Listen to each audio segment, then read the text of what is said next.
appreciate you taking the time to give us just a bit of insight into your story, but just feel free to introduce yourself and let people know who you are and what it is that you do. I'm Tom Costello. I help whiskey cask investors with bottling their casks and then helping them to take those bottles and export them anywhere in the world. Typically, this is a really, really difficult thing to do. And it's been a way that I've been able to tie my experience with design through to my experience with the whiskey industry and create quite an interesting offer that's proved to be pretty successful so far. Amazing. What take me through, if you can remember, when you first kind of onboarded, like what was the state of affairs in the design business when you came into Profitable Designer? I think when I came into the program, it was about like why is my design work not more valuable? Because it's like increasingly, we're talking like 2 or 3 years ago, increasingly Upwork was coming online and things are getting more and more commodified. And I think I felt like Profitable Designer was about helping me to sort of make more money from design. And I think coming into the program and the way that you have set it up was much more about understanding value more fundamentally and realizing that no client is interested in buying design. They are trying to buy some sort of outcome for their business. And the better that you can position your skill as part of the sort of the vehicle solution to that business problem, the sort of upside is massive. Like, to use an example in whiskey, so say your cask is worth in glass £200,000, right? So you want to bottle the cask for £200,000, and you need a label, and you need all the glass, you need corks, you need somewhere to move the cask to, you need to bottle it. Like, if I'm just the tiny piece of the puzzle that says, oh, hey, here's a label. Like, if I send a label to someone who's a really busy business owner, like, what are they going to do with that? That's not helpful. It's actually probably annoying to have the visual part of the product, but not to have how do I get this to my client in Hong Kong who wants to drink this whiskey? A label is pointless. So it's about, for me, the program has shown me where you can leverage design as a part of a process to solve a specific business problem for your target client. And I think for me, going through the program has been finding that very, very specific category of client and actually spending quite a lot of time to understand what their problem is outside of design and whether I can solve those problems as well. And it's probably just about networking and connecting people. I don't think I realized before coming into the program how essential that was to be able to charge more. Because if I'm kind of, my proposition to you is not, hey, I'll design your label for 500 quid. It's, hey, how about I help you unlock that £200,000 worth of value that's sitting in your cask? That's a very, very different proposition. Yeah, it's very, very clearly put. I'll kind of come back to like how your offer works in a sec, but is there features or topics or subject matters in the training program that you gravitate more towards or you get more out of over others? I think it totally depends where I am in life. Like, honestly, the last 2 weeks where I've just been trying to find some more clients. I went back to there's a really, really good thing that you have at the very start of the program, I think, called Quick Cash, cash projects. And that's like right at the very start. And I've actually just gone back to that this week and have then reached out to, actually all the people who are on my desk who, you forget about. And I've just kicked on those conversations again, and it's led to some great meetings and calls already within 3 or 4 days of doing that. So that's been great to have the program to lean back on when specific life events happen, or you need to find those quick projects. But initially, when I came into the program, the building out the offer, I think, was the difficult bit, and that was the bit that I kind of, where I was able to just systematically go through the program, use some of the great tools and templates that you have, where there's no kind of filling in the blanks or guesswork. It's all very clearly laid out, and you can see where design fits. And then it's like, where's my client starting? Where am I trying to get them to? And I found that to be immensely valuable. Amazing. What's the biggest aha moment that you've had? I think there's two. There was one, the main one is no one wants to buy design unless you're an artist. No one wants to pay for graphic design services, branding services, even interior design services. What they want is some sort of outcome, either for their life, like socially, or they want some sort of outcome for their business. And I think that's been the biggest aha moment.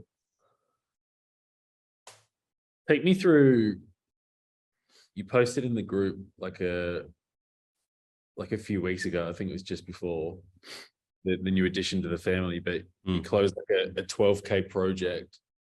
Like, what's the mechanics that allows you to get a result like that when, maybe before coming into the training program, you were kind of busy 500 or £1,000 projects? Like, can you talk maybe about the differences in how much more work you're doing and like how like intellectual property or like your knowledge or your consulting ability or your networking ability kind of impacts the price tag? Yeah, so I think the biggest difference was realizing the service that I provide unlocks that £200,000 of value, right? So 12K in relation to that potential value of the product in bottle. So the whiskey being bottled, it makes that 12K seems very, very small. And then as part of that offer, I was able to use some of the stuff we've already talked about. So actually just connecting, these people who are cask investors are wealthy individuals who have their own businesses. They may be entrepreneurs. They don't have time to find printers, paper suppliers. Where do I get glass from? How do I even move my cask across Scotland? And so tying all those pieces together for them in the background, I found to be hugely valuable. And that's how I've been able to charge that much more for this type of project. And I think that's just the beginning as well, where I've already found there's other areas that you could tie into that, in terms of distribution, in terms of kind of consulting on export and logistics, where it's mainly just me tying together with someone I already know, but in the context of what that person wants, it's really, really valuable. And I don't think I realized before coming into the program, it's not going to be, hey, Patrick's going to help me to charge £12,000 for a label. It's much more about, I'll design a label as part of this wider project. And the time might say triple, but I'm able to charge 10 or 15 times more for that knowledge, which has been the kind of biggest change from before and after. Amazing. Yeah, that's nicely put. Like it's realizing that you can add stuff that increases the profitability without necessarily working harder. And especially if you're working with somebody that's got a cask in Scotland that's trying to get it to France or commercialize it somewhere else, Yeah, You don't 100%. have to, there's no learning curve for you to help the person after them that has the exact same situation, which is the idea of Yeah. product. I think as well, it applies even if you don't have like that very, very specific knowledge, say around whiskey or wherever you're, potentially someone who's thinking of coming into the program. It's like, would you be prepared on behalf of a business owner to find out the solutions to those problems, even if you don't know? Because that in itself is immensely valuable, especially coming from sort of behind the design curtain. I think I massively underestimated. I know not a lot of other people in the program have underestimated the stuff that they just take for granted. If you've been in sales your whole life, you've never thought about all of these things, printing, logistics, design, what type of software to use. Like all of these things are really, really valuable when put across in the right way. Really well put together, mate. Like it seems like especially when you're presenting a business case, it becomes so much easier because it's like it's your price tag is like a reflection of the business opportunity, and the consulting and the stuff outside of design mitigates the risk of or increases the certainty that they're going to get their outcome. Yeah. Which is probably why you speak about it so confidently. What I think so, because last- I was just going to give an example you gave to me when you were coming into when I was coming into the program, which was like, if someone comes to you with an idea, so you're like an industrial designer, if someone comes to you with an idea for, I don't know, say this coffee cup, and you're like, oh, your response to that person was, cool, I know how we can get that into Walmart and sell hundreds of thousands of them. And my initial response coming into the program would be like, oh yeah, cool, I'll create you an amazing design proposal and a render and all the rest of it. Whereas actually that entrepreneur, they just want to know, how do I monetize that design? I need the design, but how do I actually monetize it? Yeah. That took me a while to figure out as well. But that's the thing. You study design for I studied for 4 years, and then I worked in in a company for like 5 or 6 years, and you just focus solely on design, so you don't think about what it means. Yeah, totally. What so now that you've got this like new perspective, how does it change your outlook around like what's possible moving forwards? I think so. I had a call in July, and it's not landed yet, but it was on the call prior to even sending out a proposal. The guy was saying, look, I need everything. I need a new brand. I need a new website.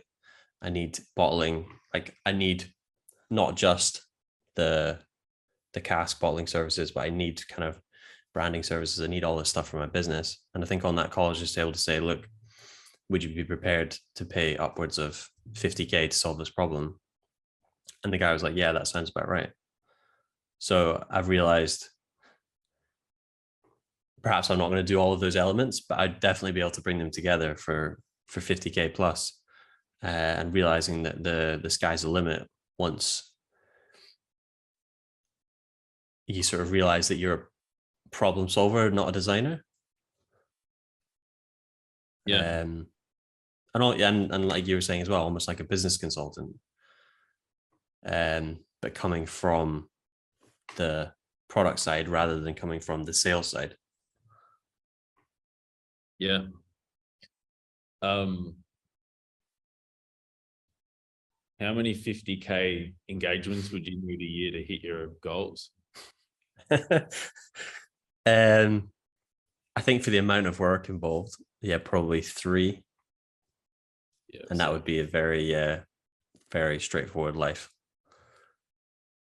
Yeah. So we're still on the journey. I think the consistency in terms of some of the other elements in the course, like the more I would say the more advanced stuff, I'm still playing with and still pushing on with. But you know, it's having the picture of what the jigsaw looks like. Yeah. Just makes it so much easier. And I know what to do. I just go onto the wherever I am in the course, you know, pick the modules on outreach, networking. And there's a very, very specific way to do it, which I've seen work in the past. And it's just about keeping that consistency to keep the leads coming in, that you have enough calls and opportunities that you don't have to say yes to the first one that comes in. And that's what I'm excited about for the rest of the year. Yeah, awesome. The other, even at 12K, let's say you get to 25K, you kind of get halfway there. The amount of damage you can do from a marketing engine standpoint when you can now afford to allocate £1,500 to somebody to go out there and sift the internet and find every opportunity is like catastrophic. So like, to be honest, at like £12,000, the economics are ridiculous. At 50, it just becomes, you could nearly advertise on billboards. You know what I mean? At 50, but not that you'd need to. But yeah, mate. Thank you, Tom. For I think all I was going to say on that point, I think that's like another thing that you talk about is like the more that you do the networking, the more that you do the posting, the content, the more you're almost building yourself as an expert. So you become the expert in your specific kind of client category, that you almost are like that billboard person. You are like, oh, who's that whiskey guy, you know? Yeah, 100%. Like, I mean, Jamie Oliver doesn't get paid for his cooking skills. He gets paid for who he is, you know? Yeah. And we can do exactly the same thing. But yeah, mate, like, thank you for taking the time to kind of offer some insight into your journey so far. And yeah, it's greatly appreciated.